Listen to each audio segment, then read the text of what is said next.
भारत के underworld don Dawood Ibrahim कौन है? डॉन कैसे बना? भारत की फिल्म इंडस्ट्री में जोर जो दाऊद इब्राहिम के बगैर अधूरी। इंडिया के तमाम फिल्म एक्टर दाऊद इब्राहिम का बोसा लिए बगैर फिल्म इंडस्ट्री में दाखिल नहीं हो सकते हैं। फिर वो दुबई गए और वहां सोने की स्मगलिंग का काम शुरू किया। भारत के अंडरवर्ल्ड डॉन दाऊद इब्राहिम की कराची के अस्पताल में मौत के हवाले से खबरें जेर गर्दिश हैं। भारतीय मीडिया दाऊद इब्राहिम के हवाले से न जाने कैसे कैसे दावे कर रहा है, लेकिन किसी भी दावे की तस्दीक नहीं हो सकी। भारत क्यों 30 बरसों से दाऊद इब्राहिम की दूर तक भी नहीं पहुंच सका और अंडरवर्ल्ड डॉन अब कहां और किस हाल में है, ये सब हम आपको इस रिपोर्ट में बताएंगे। जो लोग सिर्फ दाऊद इब्राहिम के नाम के अलावा ये नहीं जानते कि भारत को तगनी का नाच नचाने वाला दाऊद इब्राहिम कौन है, तो उन लोगों को बताते चलें कि दाऊद इब्राहिम पुलिस एहलकार इब्राहिम कास्कर के घर पैदा हुए। दाऊद इब्राहिम के वालिद मुंबई पुलिस में एक कांस्टेबल थे, लेकिन एक फिल्मी कहानी की तरह दाऊद ने अपने लिए जराइम की दुनिया का इंतखाब किया। दाऊद इब्राहिम ने हफ्तावार भत्ते की वसूली के साथ मंशियात का कारोबार शुरू किया और अपने मुखालिफिन को रफ्ता रफ्ता रास्ते से हटाकर वो मुंबई के डॉन बन गए। इब्तिदा में उनका ताल्लुक हाजी मस्तान और करीम लाला से भी रहा। इसी की दुहाई में जराइम की दुनिया में हाजी मस्तान का तोती बोलता था और इन्होंने दाऊद इब्राहिम के सर पर हाथ रखा। मकामी तौर पर वो उस वक्त मशहूर हुए जब उन पर मुंबई के दो दादाओं आलमजेब और अमीरजादा के कत्ल में मुलव्वस होने का इल्ज़ाम आयद किया गया।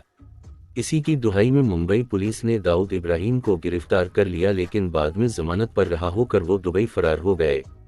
मुबैना तौर पर दुबई में इन्होंने सोने की स्मगलिंग में हाथ डाला, बॉलीवुड की फिल्मी सनत में सरमाया लगाया और जायदाद बनाना शुरू किया।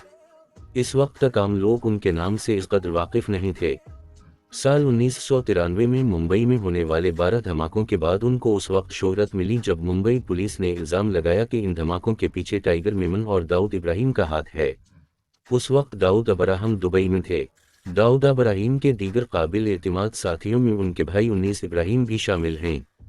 उनके एक और भाई इकबाल कास्कर को दुबई पुलिस ने भारत डेपोर्ट कर दिया था, जहां वो मुंबई जेल में हैं। मुंबई पुलिस के मुताबिक दाऊद इब्राहिम और छोटा शकील कराची में रहाइश पजीर हैं। पाकिस्तानी हुक्काम ने हमेशा उन इल्ज़ामात की तरदीद की है।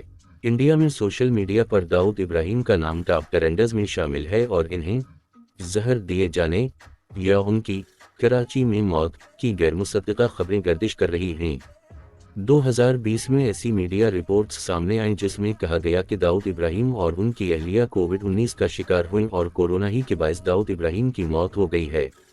ताहम इस खबर की तरदीद दाऊद के भाई 19 इब्राहिम ने ये कहते हुए कि उनकी फैमिली में किसी को भी कोविड नहीं हुआ है। इससे कबल 2017 में दाऊद को दिल का दौरा पड़ने से मौत का शिकार होने की बात सामने आई थी और ये दावा किया गया था कि इन्हें कराची के एक अस्पताल में दाखिल करवाया गया, जहां उनकी मौत हो गई। सना 2017 में ही दिमाग में मौजूद रसूली के बायस भी दाऊद की मौत की खबर भी मीडिया की जीनत बनी।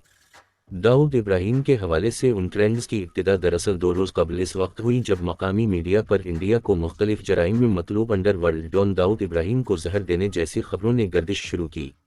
ये गैरमुसद्दक़ा दावे किए गए कि जहर खौरानी के बाद दाऊद कराची के एक अस्पताल में ज़ेर इलाज हैं। कराची के अस्पताल में उनकी मौजूदगी के किसी दावे की तस्दीक नहीं हो सकी और इंडियन मीडिया में भी ये बात सिर्फ दावों तक महदूद है।